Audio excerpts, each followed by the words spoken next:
I'm Rob Downey, a family practice MD and Institute for Functional Medicine certified practitioner. I'm coming to you from Seaworthy Functional Medicine in Homer, Alaska. Seaworthy exists to help people overcome their health challenges and be fully vital.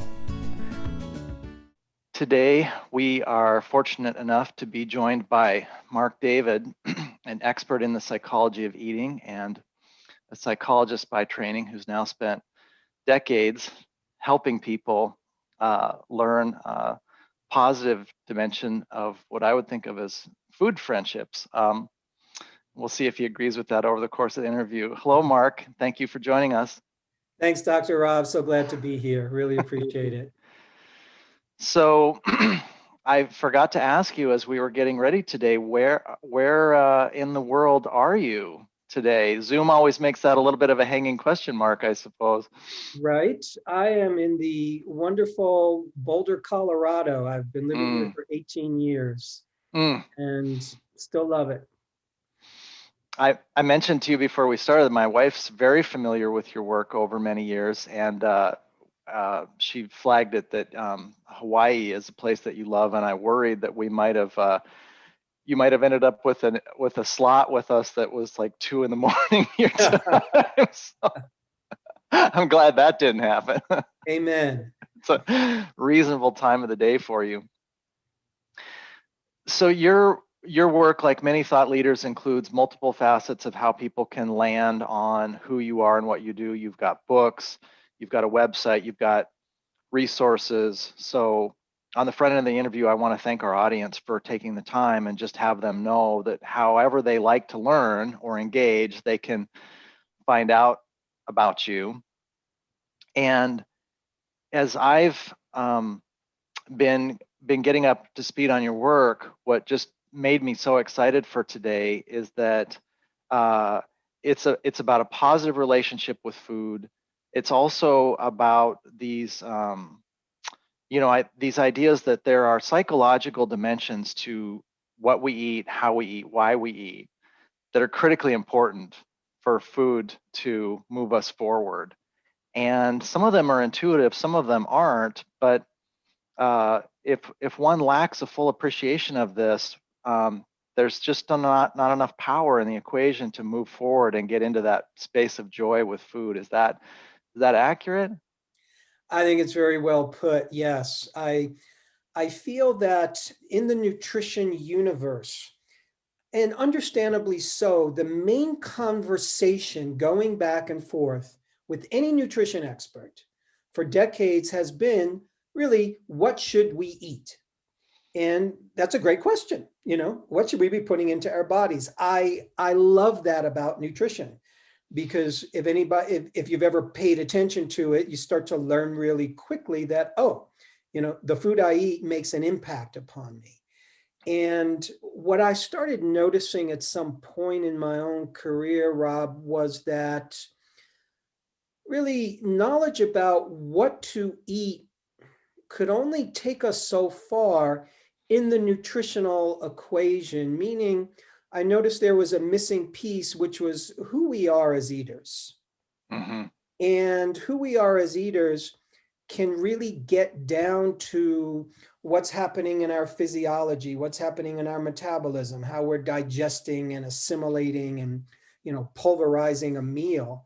It's really the simplest connection. Really, we're talking about the mind-body connection here, is our relationship with stress and relaxation as it relates to food.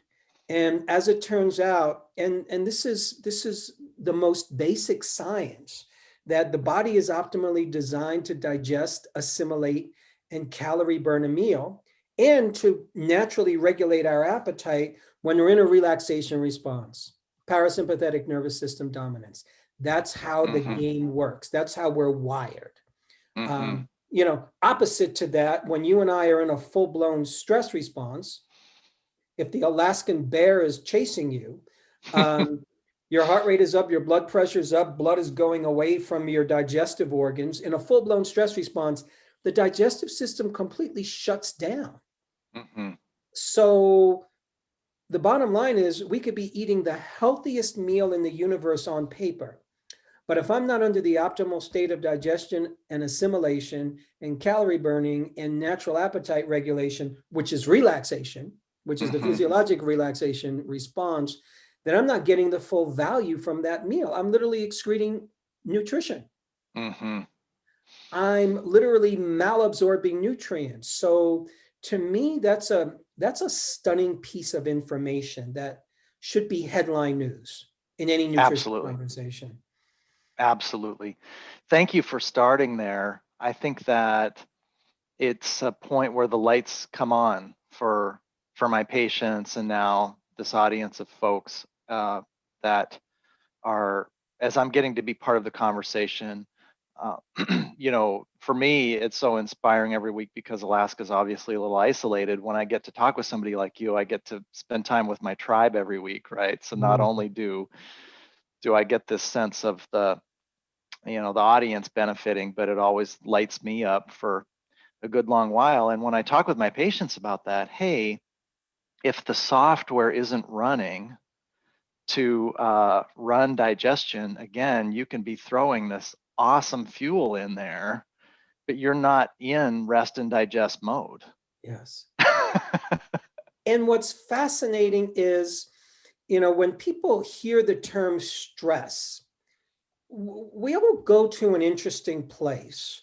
We often go to, I need to do stress reduction, which usually sounds like meditation for people. And, I look at stress essentially as generally two kinds for most humans. The one kind of stress is the stress that we naturally have as human beings, just being alive on planet Earth. There's going to be challenges every day, every week. There's going to be business issues. There's going to be aging parents and kids having problems in school. So those are all real, honest to goodness, natural life stressors that we have to learn how to navigate. There's this other kind of stress that's self-created, that's sort of optional. And what I've noticed is a lot of the self-created stressors for people, as it relates to food, can look like the conversation that's going on in our heads. I'm too fat. I'm not good enough. If I don't lose weight, I won't be lovable and I'll never be happy. This body is no good. I hate my body. Anytime we're making the body the enemy, the mind is sensing enemy. Anytime the brain senses enemy, we're going to go into some version of a stress response, some degree of a stress response. Stress is any real or imagined threat and the body's response to it. That's a very simple, classic scientific definition. So scientists recognized a long time ago that you can be chased by somebody and go into a stress response, or you can think about the guy that chased you 10 years ago and go into a very similar stress response.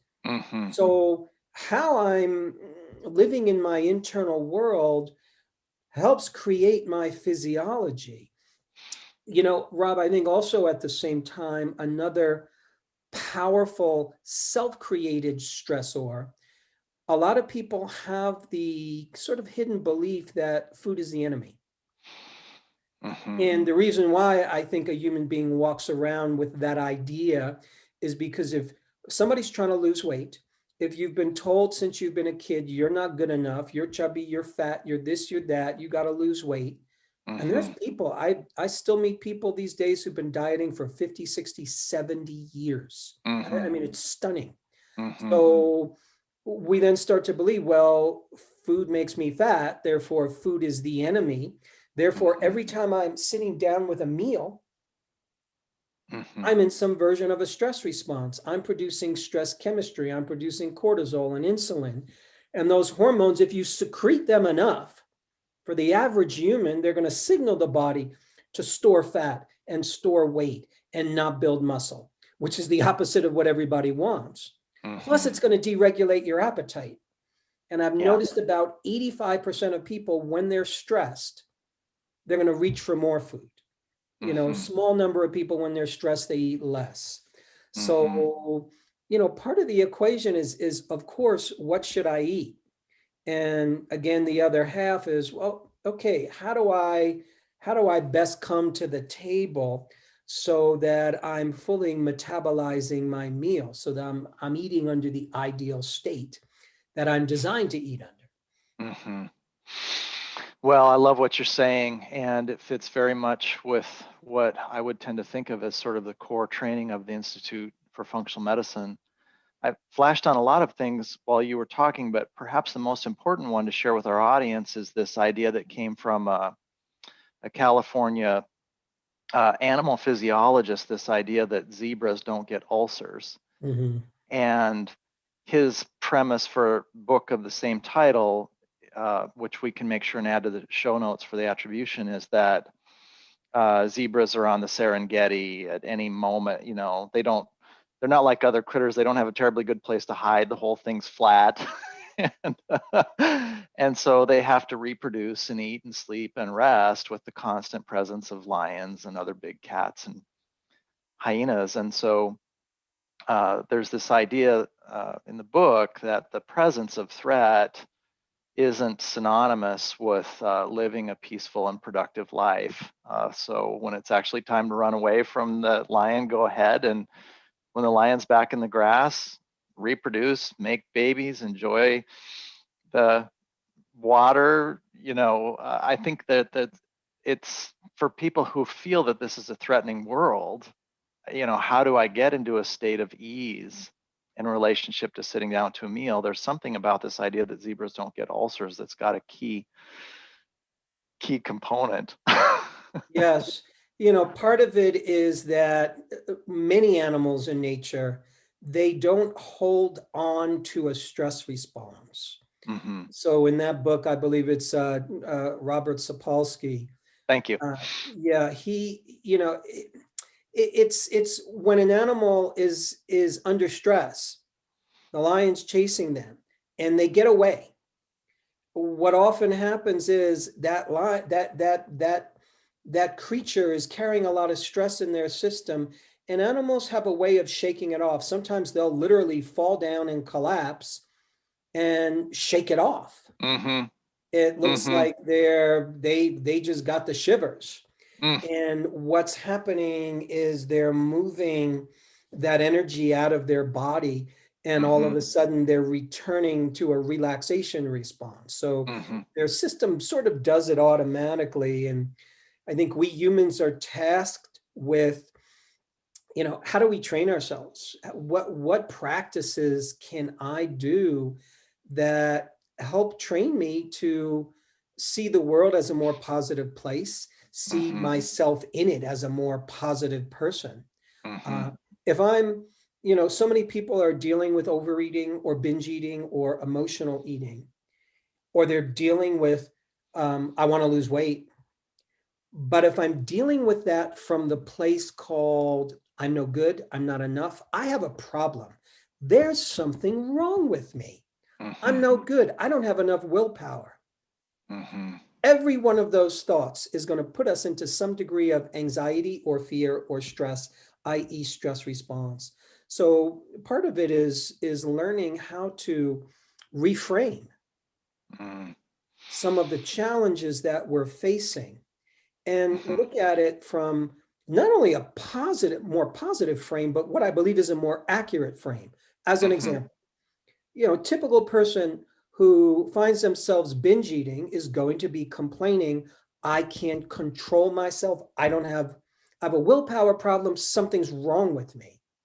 Whereas from an eating psychology standpoint, from a positive eating psychology standpoint, every eating challenge that a human being faces is here to help us grow. So that's its purpose. It's here to help us grow, and it has information for us. It has a message for us, or messages that will put us on that journey to growth. So when somebody comes to see me and they're saying, oh, I'm binge eating, I've got a willpower problem, something's wrong with me, I need to be fixed, woe is me. What I say to them is, something, every eating challenge that we face, such as binge eating, has a brilliant reason that's rooted somewhere in biology or psychology or both. We're gonna discover the brilliant reason why you binge eat, So you can understand why it makes sense. Mm-hmm. And then from there, people can relax, and then we can start to unwind it. So as an example, what might be and there's many different reasons why a human being would binge eat. One common reason, I'll take a typical person who's dieting. And what happens is a lot of people who diet, they think I got to go low fat or very low fat, or some people even go no fat. And at the same time, if I'm dieting, clearly my issue must be, according to what we've been taught, I'm eating too much. So if I can, more exercise and less food equals weight loss. So people will limit their calories. And if they're artificially limiting their calories, i.e., they're not eating enough. So they'll skip breakfast, they'll eat a tiny lunch, there won't be any fat in their diet. It is predictable that that person's going to be binge eating at about 4 p.m. Mm-hmm. Why? Because brain is scanning the body. It's scanning my nutritional profile and going, okay, what's going on here? You're lacking in caloric energy. You're lacking in essential fatty acids. And the brain isn't smart enough to say, hey, you know something? You need to eat more food. You need to have more of this important macronutrient. Otherwise, you're not going to be able to survive. Brain is going to simply scream at us, hungry. Mm-hmm. And at some point, that hunger will drive us to binge, because our genetics is really demanding that we survive. That's all it's doing. So actually, your body, if you're binge eating under those circumstances, thank goodness your body's brilliant. It's doing the right thing. Mm-hmm. Even though you think you have a willpower problem and you think something's wrong with you, no, actually your body's working correctly. And if you're going to lose weight, we're going to look at different ways to do that are actually more doable and sustainable. Right. These concepts are so beautiful, I would say, for so many important reasons. And one of the things that I think is a root cause for why what you're describing is liberating for people or transformational is because a fair number of people are so hard on themselves. When we encourage compassion, then a lot of the first pushback is often, well, I'm not going to go easy on myself. But when we say to them instead, let's bring this into the light. Let's simply bring the root cause into the light, so you can ask for yourself, does this have a legitimate origin? Well, that's not letting oneself off the hook. It's simply understanding where something's coming from. And in the light of understanding, we navigate differently. Bingo. It's literally taking the thing that we've made the enemy, my binge eating, my overeating, my emotional eating, my body fat, and embracing it, listening to it, decoding it. What's here for me to learn? And from that place, that's where healing and transformation begins to happen. That's where we're partnering with our clients or our patients, where we are empowering them to see, oh, you're on a learning and healing journey, and our relationship with food is just here to teach us. It's here to help us grow. Some people grow in other ways. Some people it's their learning and growing through their marriage, through being a parent, through dealing with drugs, through gambling, whatever the issues are. It's for everybody, and for a lot of humans, it boils down to my relationship with food. That's where the action is for them. So do you find that people need a lot of techniques to that to some degree they get hardwired into some of this sounds like kind of entrenched shame psychology or lack of self-esteem around misunderstandings that date back, and so is simply the education enough that this is a growth opportunity, or do people need really specific techniques to build new neuroanatomic connections and understandings? How far do they have to go to reset the software? Great question. I think it's yes to all of the above. We need a new perspective, a new understanding. So often we need new information.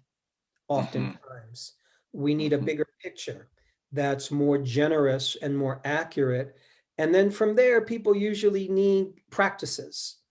Mhm. As an example, I mentioned before that I've noticed a lot of people are walking around with the sort of hidden under the current toxic nutritional belief called food is the enemy. Mhm. And what happens in that case is I'm now in a stress response. I'm not digesting as well. I'm not assimilating as well. I might be locking in the very weight that I'm trying to lose. It's going to be harder to burn fat from that place of chronic stress response, chronic elevated insulin and cortisol, harder to build muscle. So, the first place I'm going to work with that person might be with that toxic nutritional belief food is the enemy. Now, here's the thing, a lot of people who have that belief are fast eaters. Mhm. Why do we fast? We usually fast for two reasons. Either it's just a habit, it's just what we learned. That's how your parents ate at the dinner table and you picked it up. It's how your friends did it. It's just how your environment trained you. We're a fast food, universe these days. And fast food just doesn't mean how the food is prepared. It's also means how we eat it. We eat it fast. Mhm. So fast eating is either habit or it's the belief that food is the enemy. And if I believe food is the enemy, anytime you encounter the enemy, you want it to be quick. You want it to be over with. Mm. So, gosh, I don't know what to eat. I shouldn't eat food. Food makes me fat. Food is the enemy. So Mhm. I'm eating quickly. I'm not present to the food. I'm not encountering it. I don't know how it tastes. I don't even know how it feels in my body because I'm just rushing through this experience because it's a dangerous one, Mhm. according to my hidden belief. Mhm. So, in order to help somebody change their physiology, so fast eating by itself, right now, if you're totally relaxed, and I said to you, Rob, have a meal right now, but just eat it really fast. You'll go into a stress response. So fast eating is a stressor for the body. Mm. Same way if Mhm. I poured cold water over your head, you're gonna go into a quick stress response. It's just a natural stressor. Mhm. So for many people, they cannot transform overeating or binge eating or emotional eating until they learn how to slow down with their eating, i.e., relax with food, Mhm. which means beginning to let go of food is the enemy. Mhm. So the belief change or the belief awareness is, oh, I have this belief. Huh. Does that make sense? Is food really the enemy? Actually, food is my best friend.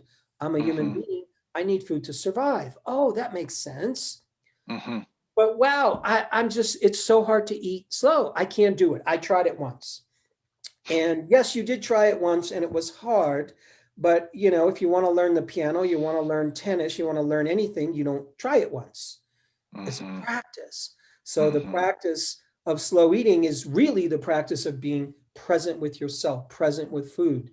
experiencing taste and the pleasure of the meal, feeling Mhm. nourished by it. So it's not a speed.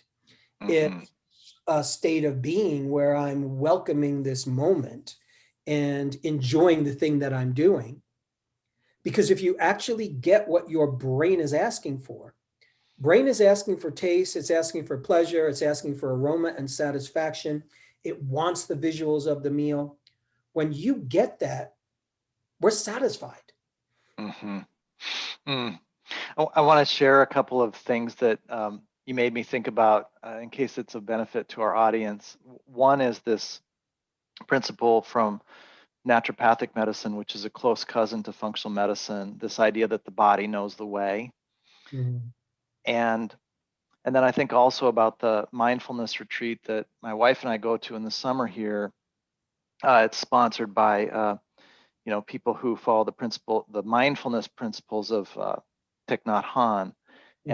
and there every day has mindful eating at lunch in silence, not as restricting social contact, but as a chance to solely attend to food and the feeling of the summer air on our face, right? And you're encouraged to chew each bite 30 times And then before ingesting the food, there's this thankfulness for the food, the plants, etc. And also there's a related practice that sort of anything that arises emotionally, and I think of this as a dimension of the self-acceptance that you described, just let it arise and embrace it and let it go. Whether it's a old tape or old software running about negative perceptions of the self, or this perfectionism I saw you describe in one of your videos. Oh, now I'm going to make it. Now I'm going to be perfect. Now I'm going to have the perfect body. Whatever it is, just recognize it, see it arise, let it go. Recognize it, see it arise, let it go. I think that mindfulness and flow state can really help people get unstuck, because this perfectionism you described is also part of this freneticness and stress. And so there's just a lot of letting go. It's a reiterative theme apparently in success.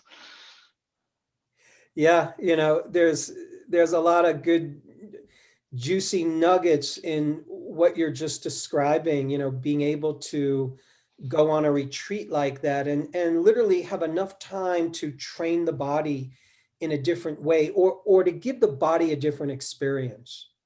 Honestly, that was my first breakthrough with understanding the stress response, and slow eating was actually in a 10-day meditation retreat.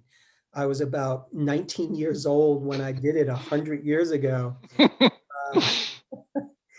And I was... You look 119, so clearly the principles are serving you very well. Right. But I remember feeling shocked because in this 10-day retreat, they encourage you to eat mindfully.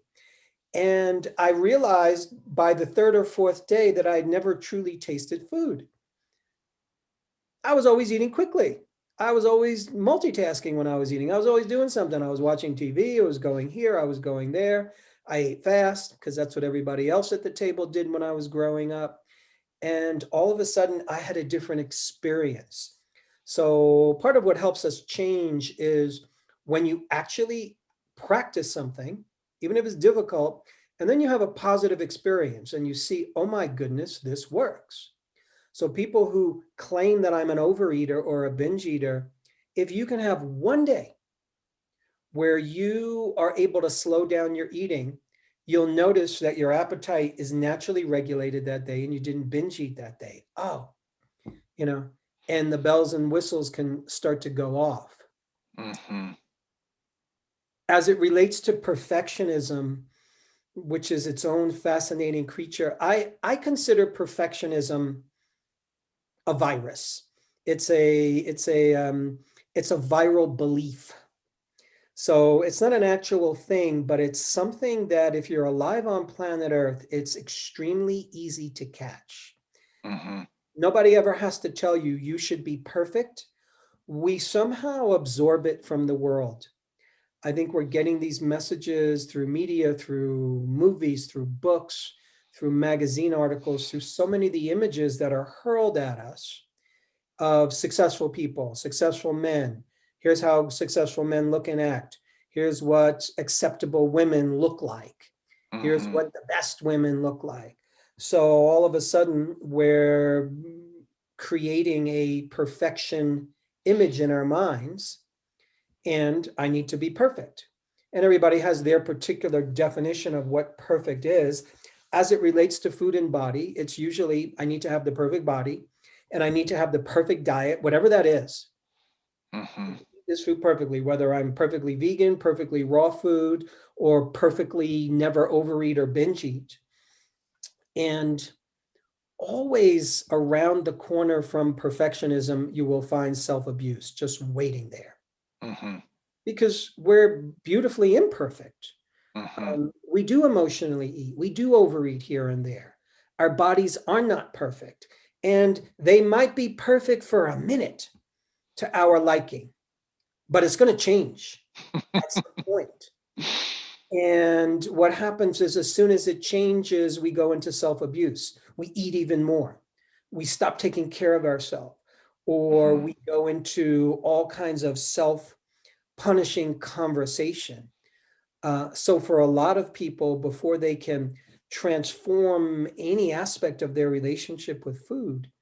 And oftentimes before they can help heal whatever dis-ease condition they're facing, it's useful to look at their perfectionism, if it is indeed there, because that creates a stress response once again. You can find for just about every disease category, the two most common, factors across the board are nutrition and stress, diet and stress. It just is. And again, we have to look at the stressors that we create. Perfectionism is just a profound stressor. And so many people, what they're learning, and I especially find this for women, because women are vulnerable to the viral belief of perfectionism, is what I've found. They're extra vulnerable. And so it's easy to walk around as a woman in this world, as a young woman in this world, and feel I'm not okay who I am. I need to change this body and then I'll be lovable. And then they have their weight loss number. I need to lose X number of pounds and I have to get to that perfect place. And we never get there. What I see in my practice is often the greatest success for patients that fit that archetype is that they, I guess I would describe it as irony, as they let go of the project to lose weight and do what my old friend in Montana would describe as radical acceptance of what is. Here I am now. I'm pleased with this now. I'm grateful to have a body. I'm grateful to be in the day, roof over my head, some warmth, friendship. Then that underlying software that you've been describing and articulating so clearly resets. The insulin and cortisol drop. Insulin quits being the secret fat storage hormone that's driving some of this, and the weight tends to come off as a part of letting go. Yeah. And people think, well, weight is going to come off when I exercise more and eat less food. And what's fascinating, oh gosh, I'm trying to remember when sort of the medical fasting programs began. It was at least a couple of decades ago that I started noticing that. And at the time, I started meeting a lot of people, and many of my clients would tell me that, yeah, I was in a medical fasting program. Like, why not go to a clinic, go to a hospital that has a fasting program, and it's a great moneymaker for them. And I would hear a very common story, and I forgive me, but I love this story. And the story would be, I was fasting for a week. I was eating virtually nothing, and I gained 2 pounds. Or I didn't lose any weight. And it is completely confounding to the scientific mind, and there's no explanation for it, other than if you really are willing to look at the science and understand that the human body is not a simple calorie burning input-output machine. So what goes into calorie burning is just far more than calories in, calories out. And a stress response for many human beings, a long-term locked-in stress response, can signal the body to store weight, store fat, not build muscle. We can literally hang on to body weight, even though we're barely eating. And on the one hand, there's a scientific sensibility to that. One of the ways that a creature in nature will survive certain kinds of stressors. So there's a stressor called famine. There's a stressor called I'm shipwrecked on a desert island. All of a sudden, my food source is gone. So for creatures in nature, when a food source is gone, human beings, any animal, we're going to shift.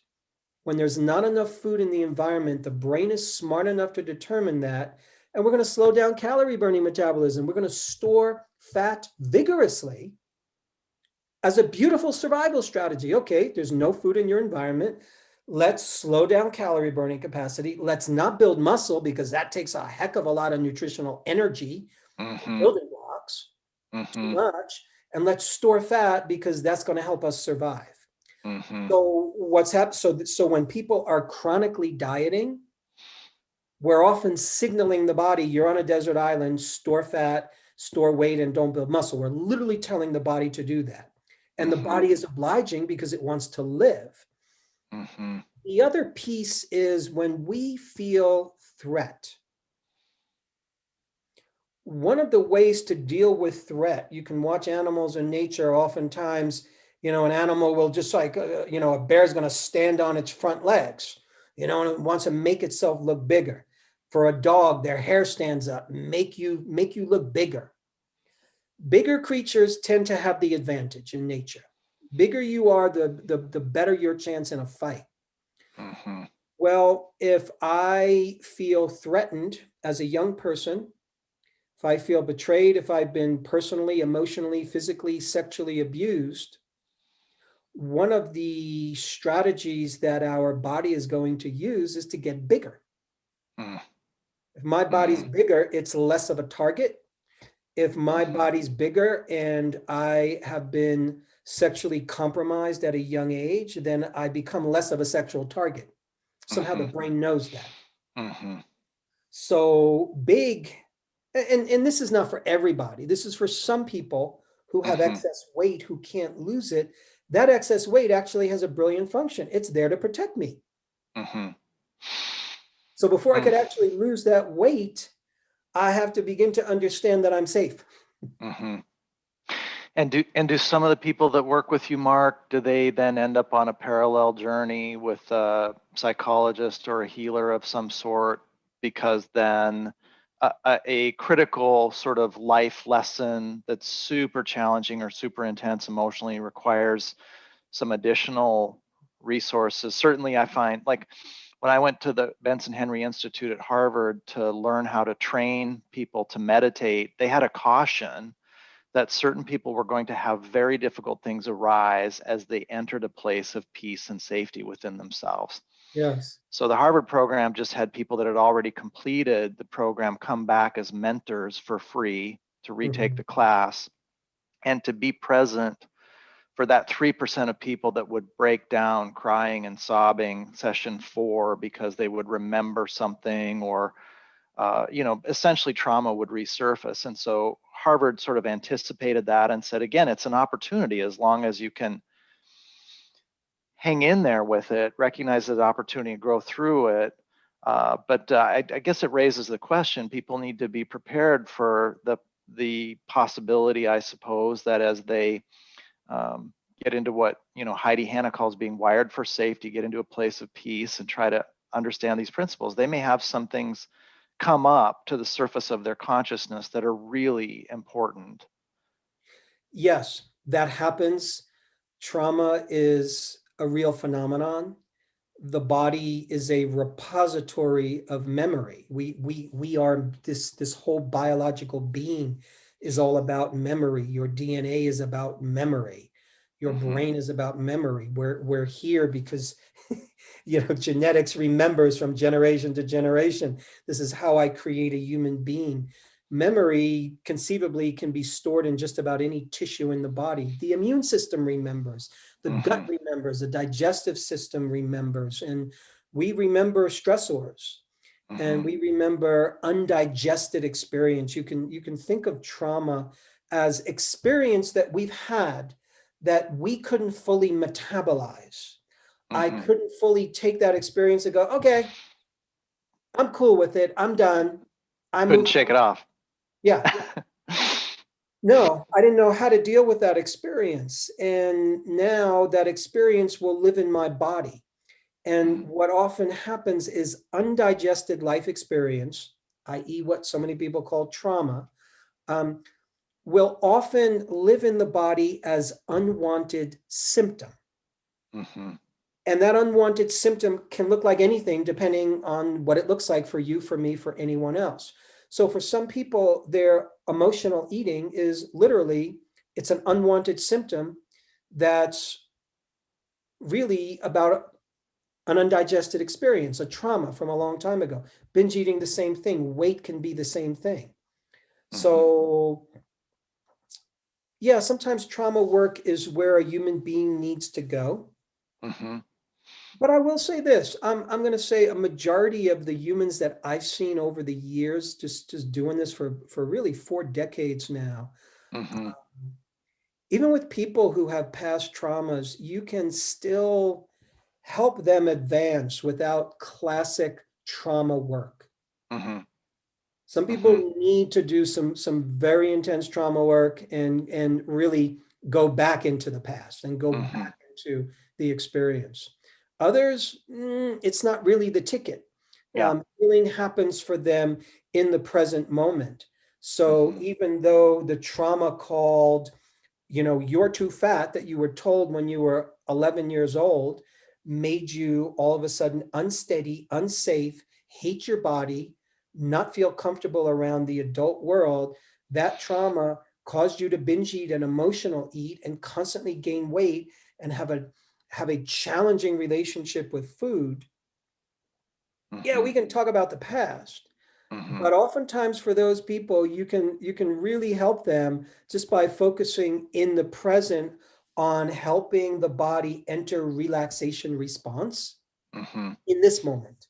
So different for different people. That's That's so important. I want to add to and underscore it, because for our listeners, I just want them to know that's what I see in my practice. So at the 25-year mark in medicine and the 15 or 16-year mark in functional medicine, I find that there's a subset that needs some specific additional parallel part of their journey with an expert. They find by temperament or necessity, there's this need to bring whatever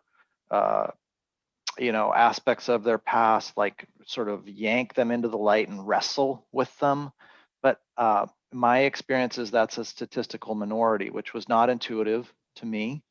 And thankfully, I believe, again, because the body knows the way, as we start to learn practices to tell ourselves that we're safe or create safety and feel better, only a certain number of variables need to tip in most people's favor, and they just get moving again, which is such great news. yes, absolutely. It's really the understanding that, to me, you're communicating is that there's a beautiful wisdom to the body.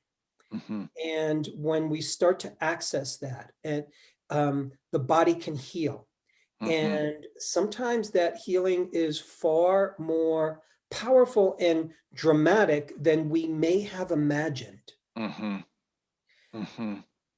sometimes it's just taking that, it's like acupuncture. You take a tiny needle and you put it in this tiny spot on the body, and you can catalyze a fantastic change in a human being's nervous system, or in their kidneys, or in their heart, or in their lungs, or their liver.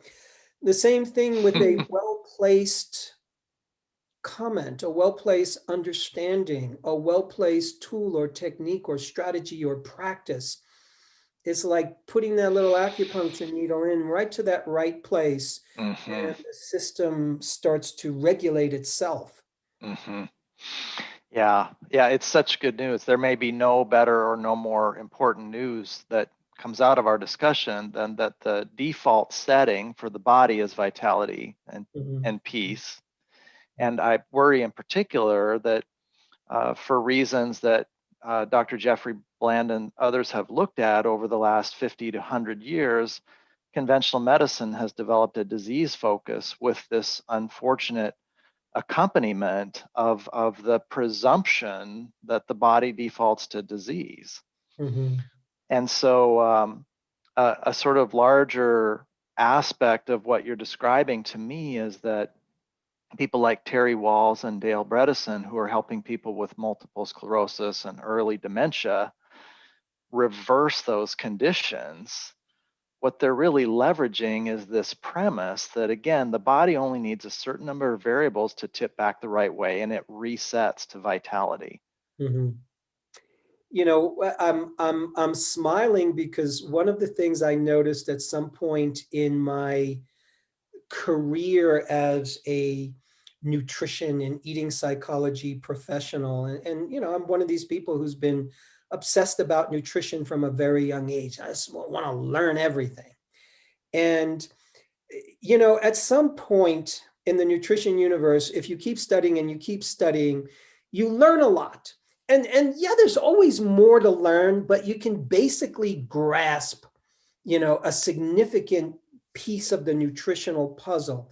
And just what I started noticing was that so many different kinds of nutritional approaches work, in large part not because of their specificity about what you should eat, but more about there's commonalities in these different approaches and what you should not eat or what you should start to limit or avoid.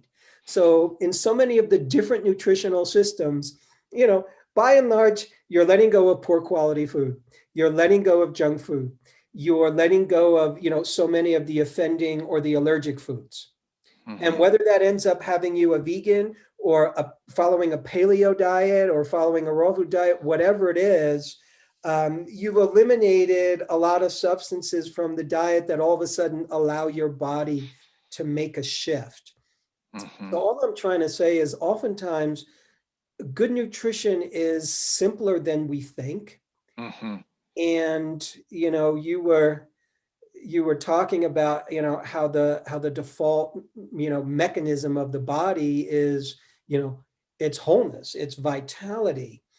And I think also one of our default, I want to say core beliefs is that I can trust my body. And I can trust my relationship with my body. Meaning, you know, hey, we're all going to die someday. So let's get on the same page as that. And at some point, if you live long enough, you're going to age and things are going to be breaking down. But in between that time, you can trust your body. I mean, for goodness sakes, there are millions of chemical reactions going on in the human body in the span of any 30 seconds. I'm not orchestrating them. I'm not making my heart beat. I'm not making my adrenal glands function. I don't do that. You know, I'm just here being me. And there's a place where I find where it seems like we're taught to not trust the body,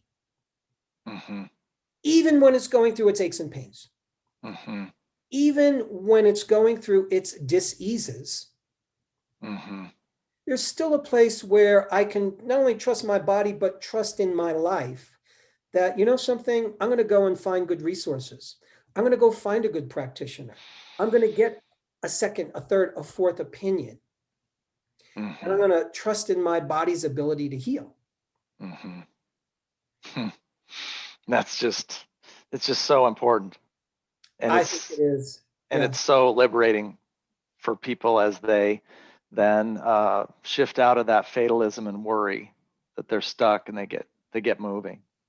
And it's not only a spiritual shift, it's not only a personal emotional shift, it's a metabolic shift. Because if I'm going from fear, oh my God, I have this symptom, I have this disease, I have this unwanted habit I can't get rid of, and that's my frame, I'm in sympathetic nervous system dominance all the time. I'm in a constant stress state. What is trust? Trust is just a deep relaxation state. I see it in, I see it in my patients when they're turning the corner, their shoulders sit lower and their face is more relaxed and there are fewer stress creases in their forehead and their eyes are brighter and they're just more at ease. Sorry to interrupt. No, and we often look at that as something on the side, as something that's nice, maybe. And I think it's key to our healing journey.